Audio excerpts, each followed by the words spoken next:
Good morning. Are you Isaac Darby? And Mr. Darby was previously in court, entered a plea of guilty to the second-degree felony offense of assault on a peace officer. I've received the pre-sentence report. Has everyone had an opportunity to review that report? Yes, Your Honor. Yes, Your Honor, we have. Hold on. Are there any additions or corrections? Not from the defense, Your Honor. Nothing from the state, Judge. And so, Mr. Darby, when someone's sentenced, I also get jail incident reports. And you've got several, and several of them include fighting. And so if I follow this agreement this morning, I want you to understand something, because part of your agreement is that you go to ISF. That's a 90-day program to help you make better decisions, which obviously you haven't figured out yet. If you get in trouble when you're in ISF, then your probation can be revoked before you ever hit the streets again. Do you understand? So whatever's going on with the fighting and acting the way you're acting, talking the way you're talking to the correctional officers, has to stop immediately. If I get an incident report from our jail before you go to ISF, you may not even make it to ISF. So it's going to be up to you if you really want to take advantage of this opportunity and be able to get out, serve your probation, and have a normal life like the rest of us. Do you understand? So I'm going to find that you entered your plea of guilty freely and voluntarily. Find that you're mentally competent.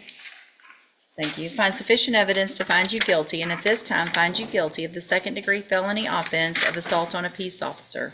Sentence you in accordance with your agreement to a term of 10 years in prison, but I'm going to follow the agreement and probate that. You'll be on probation for 5 years. You're ordered to pay a $500 fine and to follow all of the rules and conditions of probation, which include entering and successfully completing the cognitive track of the ISF program. If you do all of that, this is a great opportunity, because it means for all practical purposes your case here in court is over, and you'll serve that time while you're out on probation. Mills insists he'd never hit an officer, blaming drugs and mental state. But here's the thing. Juries don't always sympathize when alcohol or drugs are involved. And now, the defense is pinning hopes on body cam footage.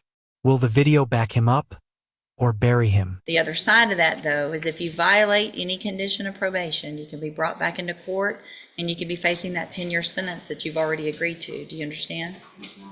I'm handing you the trial court certification that shows this was an agreement that I followed, and so you've waived your right to appeal. I have also handed you a written admonishment regarding your ineligibility to possess a firearm or ammunition. Because of the judgment entered against you, you're ineligible under Texas law to possess a firearm or ammunition. Possession of a firearm or ammunition could lead to charges against you. Firearm is a legal term, and you should read the written admonishment I provide you to see what devices qualify as a firearm. If you have questions about the laws that make you ineligible to possess a firearm or ammunition, or about how long that lasts, you can talk to Ms. Holmes. And I will sign a dismissal as part of this agreement in clause number 24, DCCR 0697, as soon as that comes through. Good luck to you, sir. Take advantage of this opportunity. Thank you, Your Honor. Good morning, sir. Eugenia Pew. And will your client waive the formal reading of the motion? He will, Your Honor. All right, Mr. Pew. The judge just dropped the habitual offender bombshell. That means if Jones is convicted, he's not looking at a couple of years. He's looking at a minimum of 25 years to life. Imagine being in court, realizing your criminal history has basically locked the door behind you before trial even starts. In cause number 15-21944, I have a motion to revoke your unadjudicated probation. And will he waive the formal reading of that motion? He will, Your Honor. It shows that you were placed on probation June 22nd of 2015 for the offense of retaliation, and that was a 5-year deferred probation that's been extended. Is that correct? It alleges in count 1 that you committed the new offense of robbery, threats, November 27th of 2020 in Harris County, Texas, and is that true or not true? Count 2 alleges that you committed the offense of assault family violence on November 27th of 2020 in Harris County, Texas, and is that true or not true? And then finally, count 3 alleges that you committed the offense of robbery December 5th of 2020 in Harris County, Texas, and is that true or not true? Did you enter, and the state abandons 4, 5, and 6, correct? That's correct. Did you enter your pleas of true to counts 1, 2, and 3 freely and voluntarily? And did you plead true to those counts because you actually did what they say? I have here on the computer some documents that have your signature on them that the state has marked as Exhibit Number 1. Before you signed these, did you go over them with Ms. Holmes? And do you fully understand them? And do you understand, if I follow the agreement that you've made with the district attorney, that you'll be waiving or giving up any right to appeal? State tenders number 1. No objection. It's admitted. Is there any evidence that Mr. Pugh's not competent? No, Your Honor. All right, sir, I'm going to find that you entered your pleas of true to counts 1, 2, and 3 freely and voluntarily. Find that you're mentally competent and you understand the nature and the consequences of those pleas.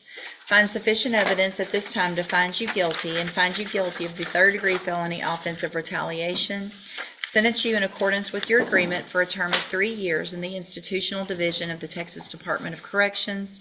You will receive credit on that sentence for any time that you've been in custody that the law gives you the right to receive. I am handing you the trial court certification that shows this was an agreement that I followed, and so you've waived your right to appeal. I have also handed you a written admonishment regarding your ineligibility to possess a firearm or ammunition. Because of the judgment entered against you, you're ineligible under Texas law to possess a firearm or ammunition. Possession of a firearm or ammunition could lead to charges against you. Firearm is a legal term, and you should read that written admonishment I provide you to see what devices qualify as a firearm. If you have questions about the laws that make you ineligible to possess a firearm or ammunition, or about how long that lasts, you can talk to Ms. Holmes. All right, good luck to you, sir. You can go back with the bailiff. Good morning, sir. You're Adrien Cabalero? Yes. And Mr. Caballero was previously in court, entered a plea of guilty to the third-degree felony offense of evading arrest or detention with the use of a vehicle. I've received the pre-sentence report. Has everyone had an opportunity to review that report?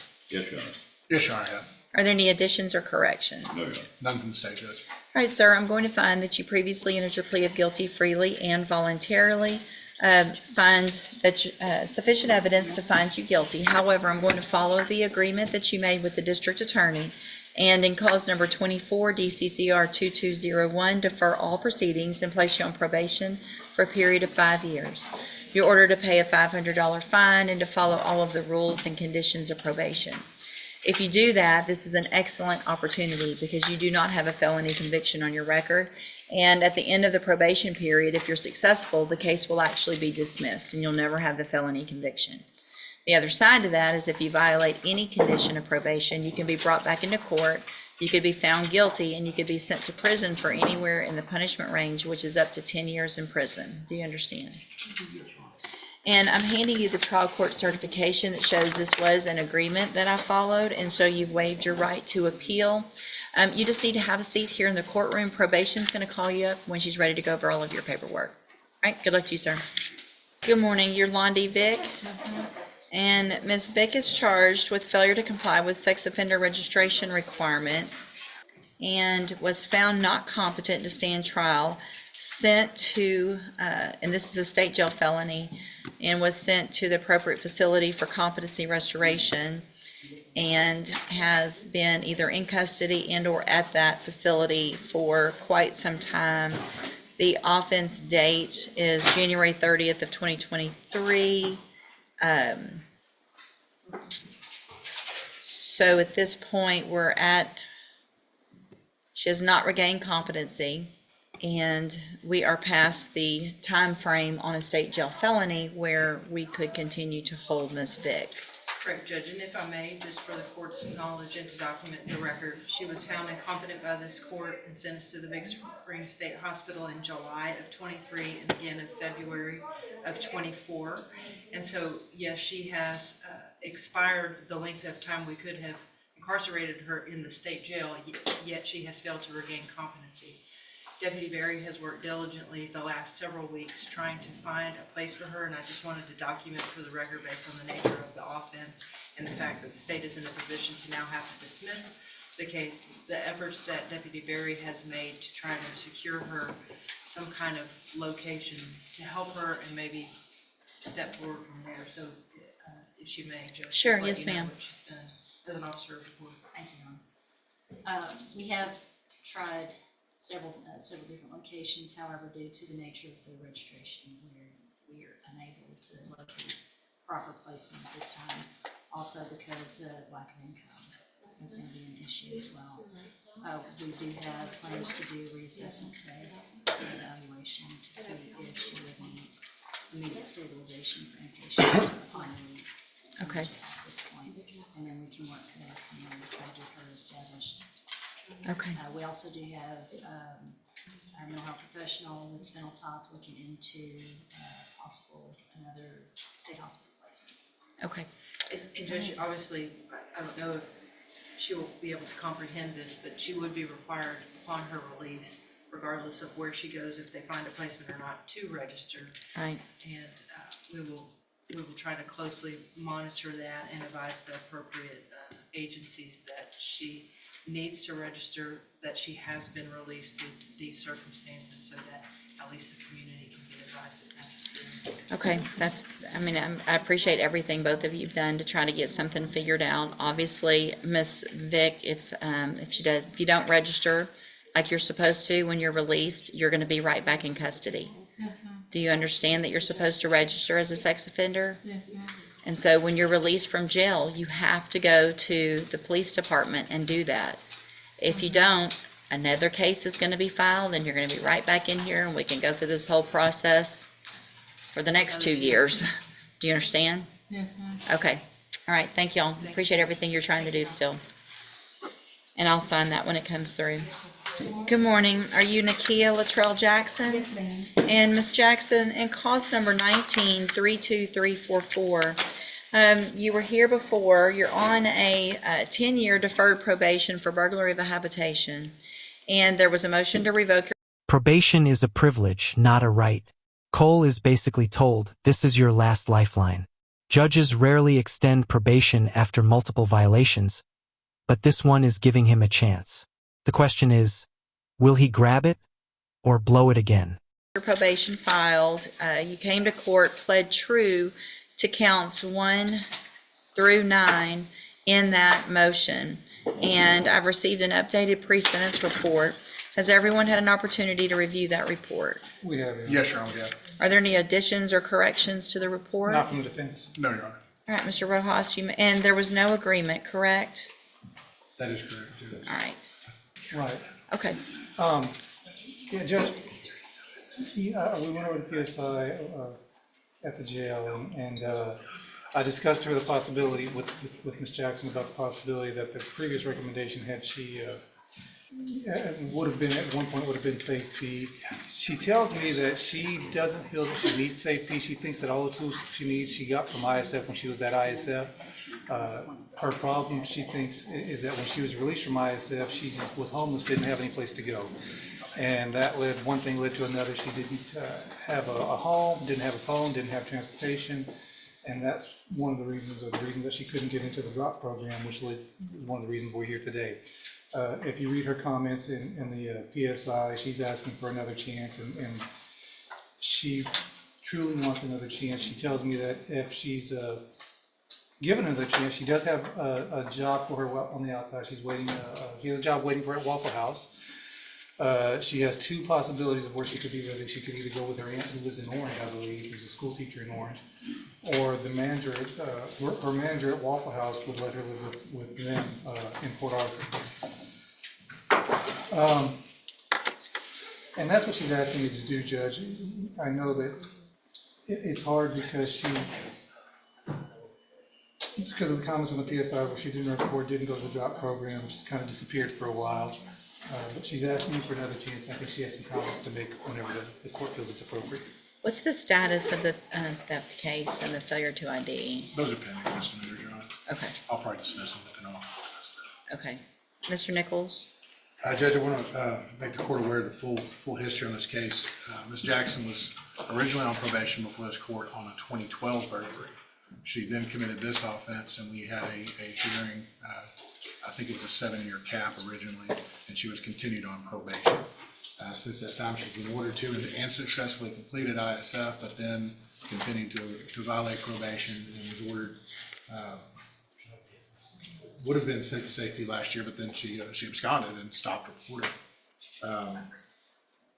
Along with that, I don't think she's done anything really since September of '24. And that's all the violations that are alleged for this motion. So she has been given every opportunity, every service that we offer to try to help her, and she keeps coming back to using and not participating in probation. So I think revocation is an order today. Thank you, Mr. Nichols. All right. Ms. Jackson, do you want to say something? Yes, ma'am. Thank you for letting me appear and be able to speak on my own behalf today. Judge, whenever I did appear before you last time, I was on 2 10-year probations. I did complete one of them. And since then, I have been to ISF. I learned a lot from ISF. When I was released from ISF, I didn't have a stable place to live. I didn't have anything. And like he did say, I was off my meds. I wasn't in any kind of predicament to take care of myself.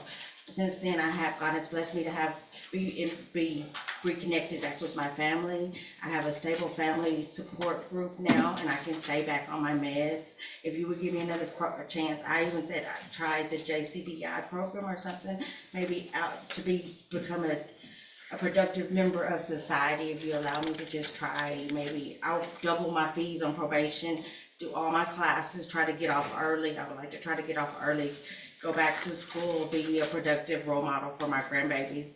I learned so much in ISF. I didn't get a chance to if you just give me a chance to prove it to you.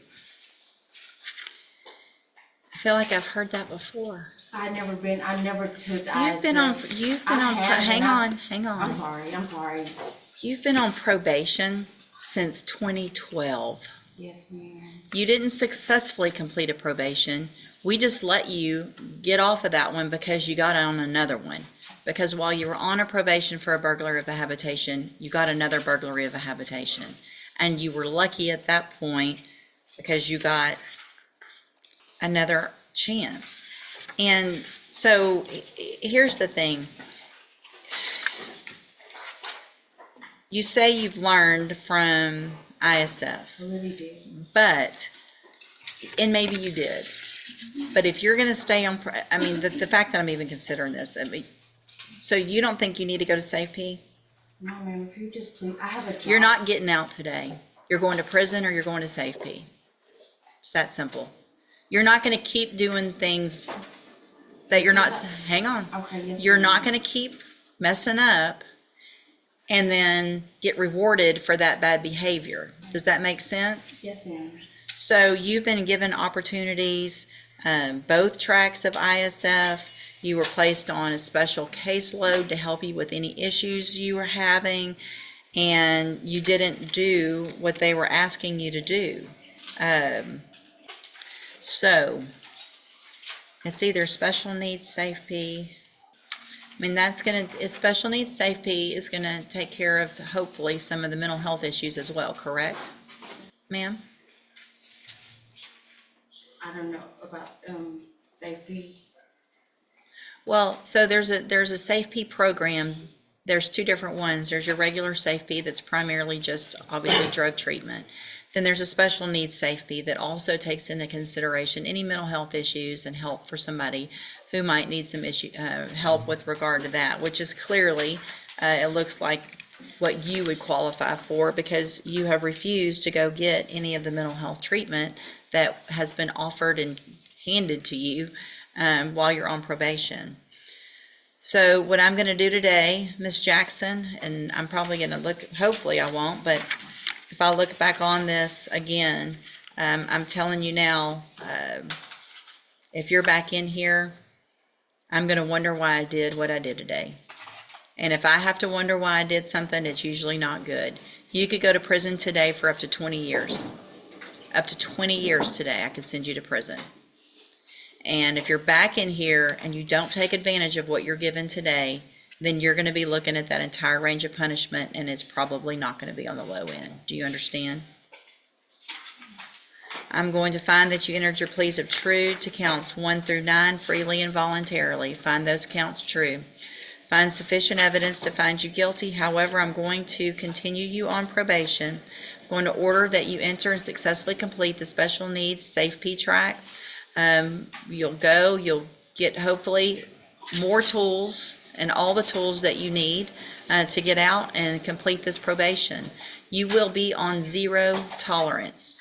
That means you cannot miss one appointment. When you get out of safe P, then if the probation department thinks that JCDI is appropriate for aftercare or the drop program, you miss one appointment, you miss one testing, then you're going to be right back in here with a motion to revoke. This is it. No mess ups, not even a single one. Do you understand? That's what 0 tolerance means.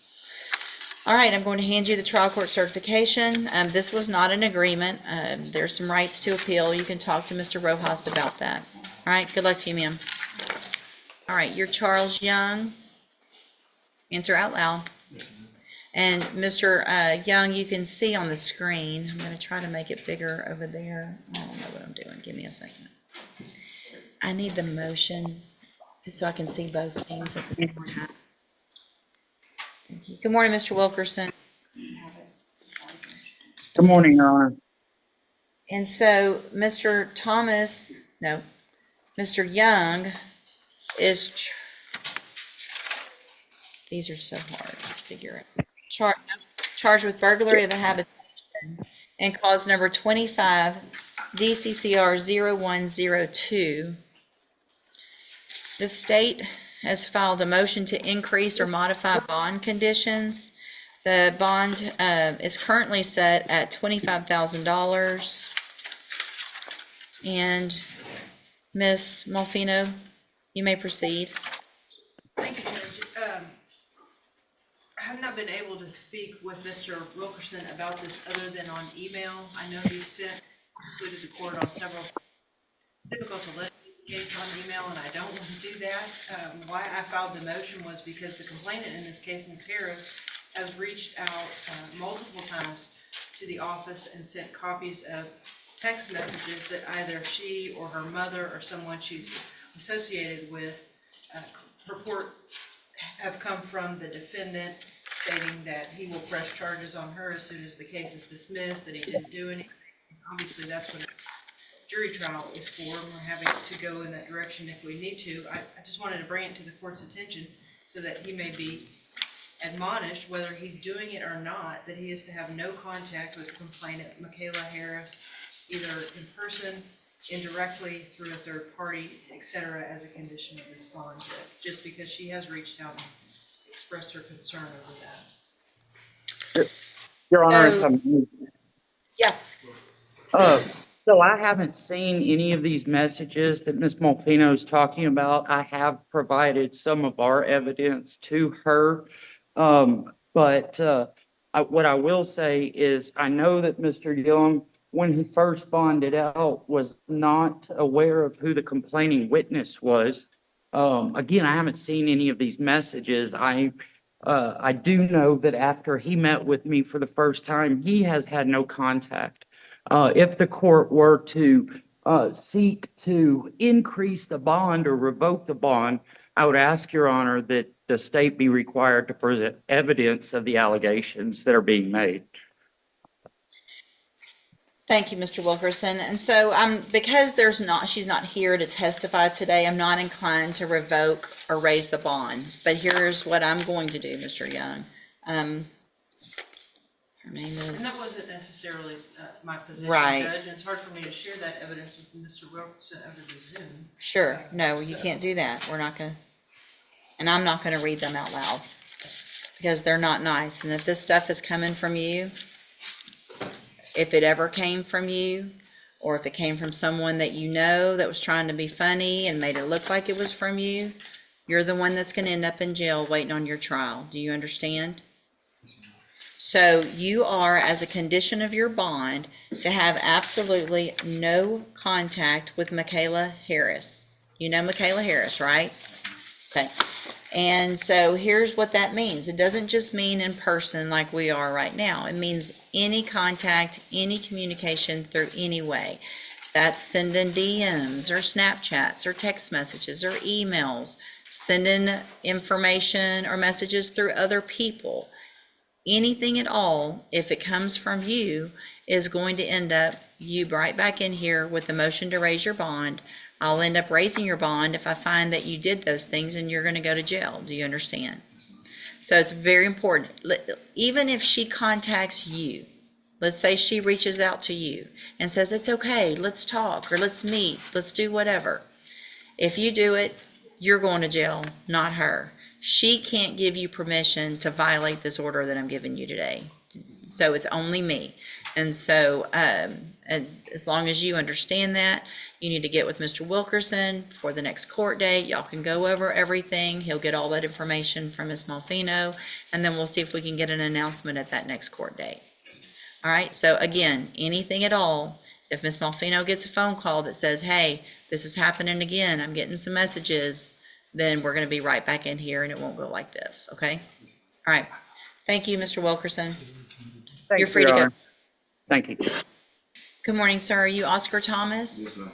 And Mr. Thomas, in cause number 24 DCCR 2236, you were previously in court, entered a plea of guilty to the third-degree felony offense of unlawful possession of a firearm by a felon. I've received the pre-sentence report. Has everyone had an opportunity to review that report? We have, Your Honor. Are there any additions or corrections? No, Your Honor. Judge, I know the court probably has some concern with his version of the offense, as well as the criminal history. The offer was extended based on the age of that criminal history, but we would defer to what you think is appropriate. No, I don't disagree with the age, and I think that there's obviously some other issues that we're going to address that probably can explain some of that as well. So, Mr. Thomas, I'm going to find that you previously entered your plea of guilty freely and voluntarily. Find sufficient evidence to find you guilty, and at this time find you guilty of unlawful possession of a firearm by a felon. Sentence you in accordance with your agreement to a term of 10 years in prison, but I'm going to probate that, and you'll be on probation for 10 years. You're ordered to pay a $500 fine and to follow all of the rules and conditions of probation. That is going to include having an assessment and following through with any mental health treatment that is recommended. Do you understand? If you do everything that you're supposed to while you're on this probation, then that means for all practical purposes, your case here in court is over, and you'll be able to serve that 10-year sentence while you're out on probation. The other side of that, though, is if you violate any condition of probation, you don't go to appointments, you don't follow up with everything, go where you're supposed to. If you violate the law, then you're going to be right back in here, and you will be facing the 10-year sentence that you've agreed to. Do you understand? Yes. I am handing you the trial court certification that shows this was an agreement that I followed, and so you've waived your right to appeal. I have also handed you a written admonishment regarding your ineligibility to possess a firearm or ammunition. Obviously, you know this because of the case against you, but I'm required to read this. Because of the judgment entered against you, you are ineligible under Texas law to possess a firearm or ammunition. Possession of a firearm or ammunition could lead to charges against you. Firearm is a legal term, and you should read the written admonishment I provide you to see what devices qualify as a firearm. If you have questions about the laws that make you ineligible to possess a firearm or ammunition, or about how long that lasts, you can talk to Mr. Rojas. All right, good luck to you, sir. Good morning, sir. You're Michael Davis. And this is cause number 19-32496. Mr. Davis was in court previously, entered a plea of guilty to driving while intoxicated with a child under 15 years old. There was a punishment, it was sentenced, and it has been less than 30 days since then. And I've received a motion for new trial that has been filed by Mr. Parker that states that Ms. Malfino, you're in agreement with this motion because there was a mistake in y'all's calculation of time credit. Is that correct? Correct. The purpose of this, judge, is we're trying to get him out of here because he pled out on his case, the underlying case that caused the motion in Harris County, and was sentenced to probation over there. And one of the conditions of probation, it's not safety, but it's an in-house treatment facility over there. And so we thought he had more credit because he had been arrested in October, but apparently the motion wasn't filed. And it wasn't filed till like January, so he didn't have credit for that time that he was actually in custody. He may lose that bed over there based on that Okay. probation.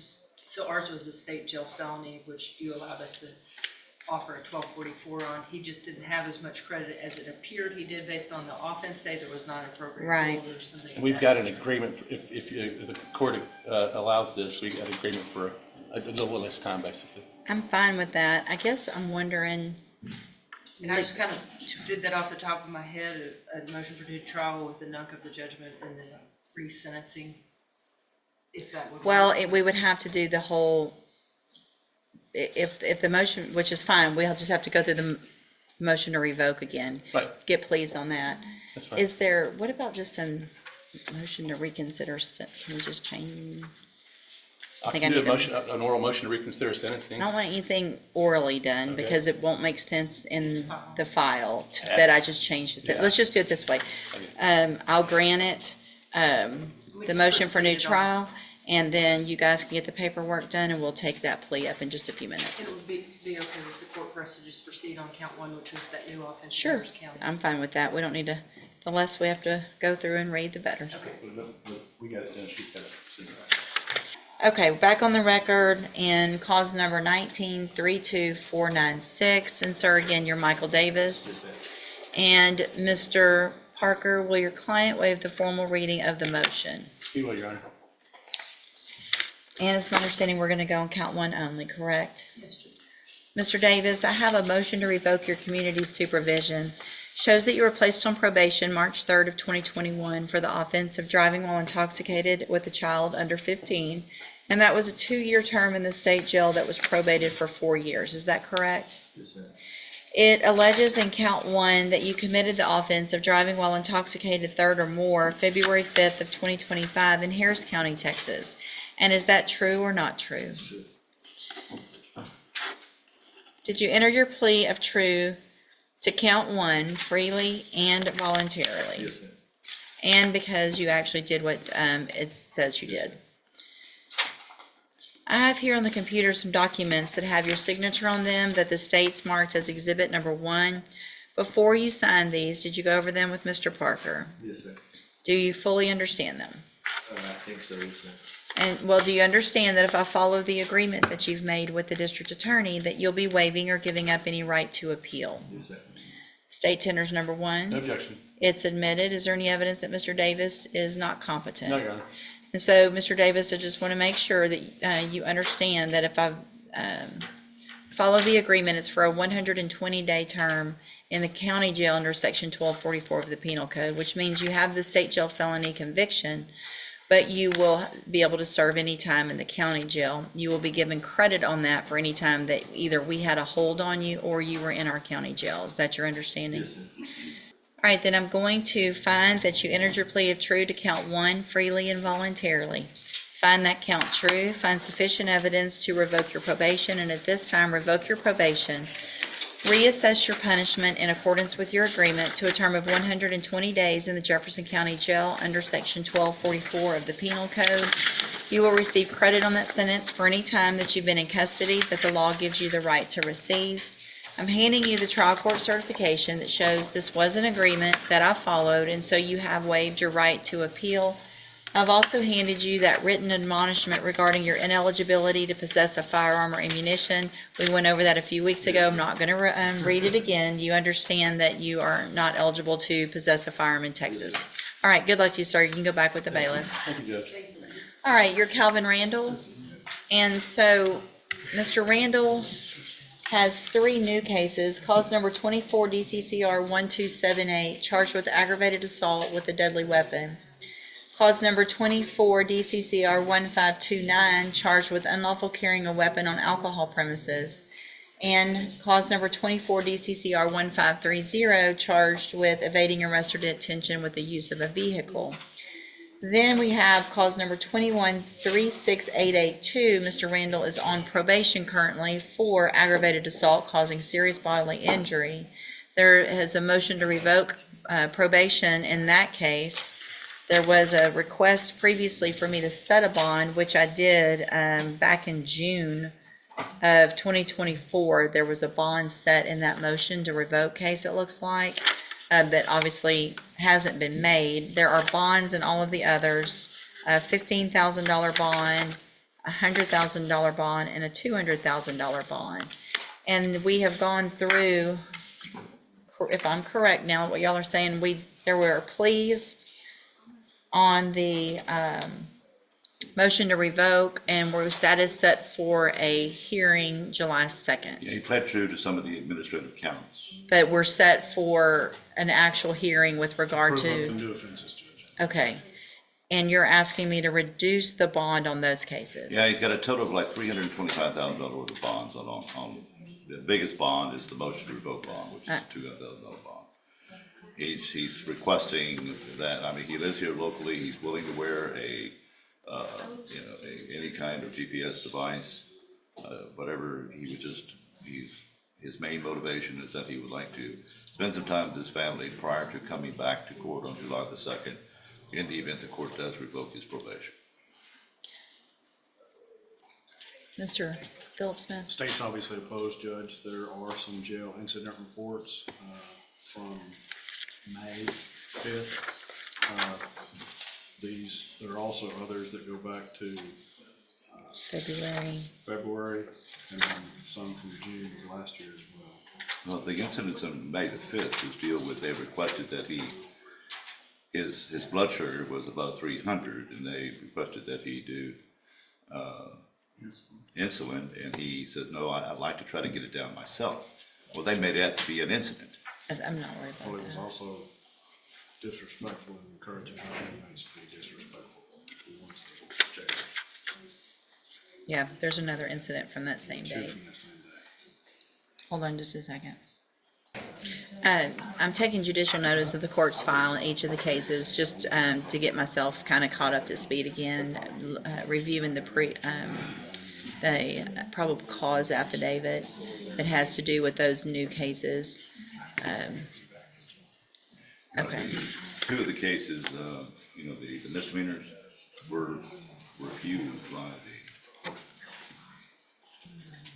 I believe, unless I'm misspeaking. I don't know what misdemeanors you're talking about. I mean, we've got an evading arrest with a vehicle, we've got unlawful carrying a weapon on alcohol premises, and a new aggravated assault with a deadly weapon, all new cases that have been indicted.